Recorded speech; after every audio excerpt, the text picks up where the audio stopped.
Պարոն Հարությունյան, ակցիայի մասին նամակ եք հանձնելու, դա այն նույն նամակն է, որը փոխանցվել է արդեն Պաշտպանության նախարարին, թե ոչ, եւ տեսանք, որ հերքում եղավ, դուք նորից հերքում եք փաստորեն։ Այո, եւ հայտնի է, թե ինչի համար ենք այսօր այստեղ հավաքվել եւ բնականաբար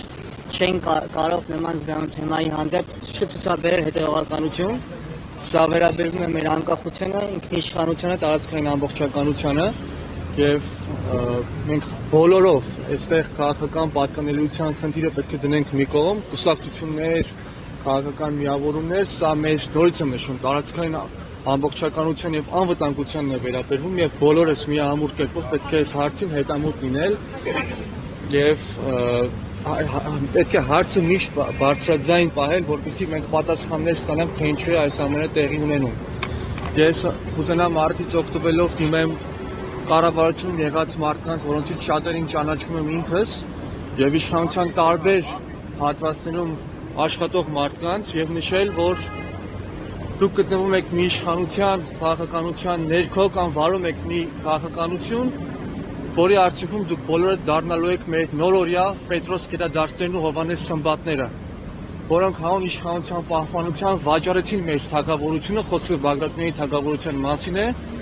եւ ամբողջ եւ կործանեցին մեր անկախ պետականությունը եւ մեր ժողովրդին դատապարտեցին շուրջ 1000-ամյա ծանր գերության եւ փորձությունների։ Այսինքն կարծում եք չեն հասկանում։ Եվ ներողություն եւ մյուս կողմից դիմելով այդ մարդկանց ասում են, որ մի դարձեք մեր նոր օրերի բոլշևիկները, որոնք տուր տվեցին բոլշևիկյան կայսրության շահերին եւ կործանեցին մեր անկախ պետականությունը, որը մենք ձեռք էինք բերել 1000-ամյա գերությունից հետո։ Եվ դիմում եմ նաեւ հասարակությանը բոլոր շերտերին, բոլոր մարդկանց, այդ թվում մարդկանց, որոնք պատրաստվում են ձայն տալ քաղաքացիական պայմանագրին, նորից եմ կրկնում, սա կուսակցական խնդիր չէ, սա քաղաքական խնդիր չէ, սա մեր անկախության հարցն է եւ մենք չպետք է լինենք անտարբեր այս հարցի վերաբերյալ, պատկերացրեք 1000-ամյա գերության եւ ծանր փորձությունների ժամանակ մեր ժողովուրդը, որոնք անցել են տարիներով, անիծել են այն մարդկանց, ովքեր կործանել են թագավորությունը, մեր պետությունը եւ այն մարդկանց, ովքեր անտարբեր են եղել եւ լուր կերպով ընդունել են այդ իրողությունները։ Դիմում եմ մարդկանց, որպեսզի չիմաստացում այս ակցիաներին տեսեք, մենք համատեղ թիմ ենք արդեն դարձած Միացության թևերի քաղաքական այս նախաձեռնության շրջանակներում եւ մենք մեր թիմով տարբեր այսպես ճյուղավորմամբ գնում ենք այդ մեր ձայնը բարձրաձայնում ենք։ Այսինքն անձերի հետ կապված խնդիր չկա, նորից եմ նշում, սա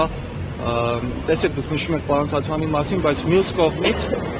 քաղաքական դաշտում դաշտում եղած շատ լրատվամիջոցներ, այդ թվում Factor TV-ին, Civilnet-ը, հետքը եւ շատ այլ լրատվամիջոցներ, Ազատությունը եւ ներողություն, եթե բոլորին չեմ նշում, հատուկ կանադարձեր են կատարել եւ ստուգել են իրողությունների մասին։ Սա նորից եմ կրկնում անձերի եւ կամ քաղաքական գործիչների խնդիր չէ։ Մենք դիմում ենք նամակ եք այսօր հանձնելու, չէ՞ կառավարություն, նաեւ դատապարտությունների process-ի իշխանությունը հետքին այն ինչ մասը գործում է դիտարկում եք այդ նամակները հանձնելու Մենք հետևական ենք մեր պայքարում եւ մեր բարձրացած խնդիրների շուրջ։ Մենք հասկանում ենք, որ արդեն տևական ժամանակ է այս իշխանությունները խաղաղության անվան ներքո զիջում են թե մեր պետական սահմաններից, թե մեր սուվերենությունը, ամեն ինչ զիջում են նշելով, թե խաղաղություն են բերում։ Ես ուզում եմ հերթական անգամ ուշադրություն սևեռել մի պատմական իրողության վրա։ Պատկերացրեք 1915 թվականին այդ աղետալի ցեղասպանությունից առաջ ինչ էր կատարվում հայկական միջավայրում։ Հայերը համագործակցում էին երիտուրքական կուսակցության եւ իշխանությունների հետ, մաս էին կազմում երիտուրքական հեղաշրջմանը եւ համարում էին, որ կա նպաստավոր պայմաններ խաղաղության հասնելու եւ խնդիրները լուծելու համար։ Երիտուրքական հեղաշրջումից հետո ընդհանուր միջև հայ քաղաքական առաջատար կուսակցությունները իրենց ծրագրերից նախ ճանաչեցին Օսմանյան կայսրության տարածքային ամբողջականությունը եւ կատարեցին համապատասխան փոփոխությունները իրենց իսկ ծրագրերում եւ ընդհանրապես փոխեցին պայքարի մարտավարությունը ձեռք քաշելով ապստամբության գաղափարից։ Եվ բնականաբար դրա համար նախադրյալներ կար Թուրքիայի կողմից։ Սա մեր օրերի վերաբերյալ է։ Թուրքերը ազատ էին արձակում քաղաքբանտարկյալներին, 230 պատգամավորական տեղերից 10-ը հատկացնում էին հայերին, այսինքն քայլեր էին կատարում, դեպի ինչ եղավ հետո։ Այո, հայերը միամտորեն կամ շահադիտական նպատակներով հավատում էին իրողությանը։ Ընդամենը 1 տարի հետո մենք ստացանք Կիլիկիա հայության ջարդերը եւ արդեն 1915 թվականին զար տվեց հարուստ ցեղասպանությանը։ Սա ուղիղ առնչվում է մեր իրականության հետ, ընդհանրապես 100 տարվա իրականությունը եւ իրողությունը պետք է ուղղակի մեր պատմությունից դասեր քաղենք եւ ճիշտ քաղաքականություն ընտրենք։ Ներողություն, այսօր կառավարության նիստն է ընթանում զուգահեռաբար, ինչ որ մեկին հանդիպելու պահանջ ունեք այսօր։ Ոչ։ Մենք կհանձնենք նամակը, որտեղ նախ թիմակիցները արդեն պաշտպանության նախարարության մոտ մի քանի օր առաջ հանձնել են այդ նամակը, նման բովանդակ նամակը հանձնենք այստեղ, նորից եմ նշում, սա պայքարի հետևողականության մասին է, որ մենք մեր բարձրաձայնած խնդիրների մասին խոսում ենք, հետևողական ներկայացնում ենք եւ ներկայացնում ենք նաեւ փաստեր եւ չենք խուսափում փաստերի հետ կապված այս բանավեճից եւ պահանջում ենք պատասխաններ։ Իսկ պաշտպանության նախարարությունից արձագանք եղավ, թե միայն այն հոլովակներ, որտեղ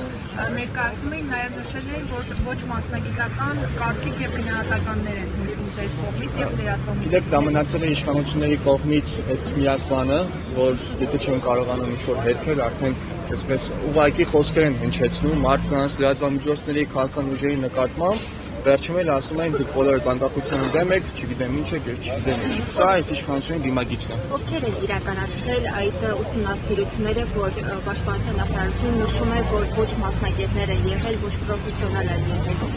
Տեսեք,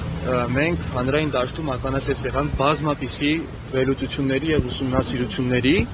այդ թվում քաղաքական ուժերի, վերլուծաբանների եւ լրատվամիջոցների կողմից։ Եվ դրանք ունեն բաց հասանելիություն, բոլորը կարող են մտնել եւ ստուգել այդ ամեն ինչի իսկությունը։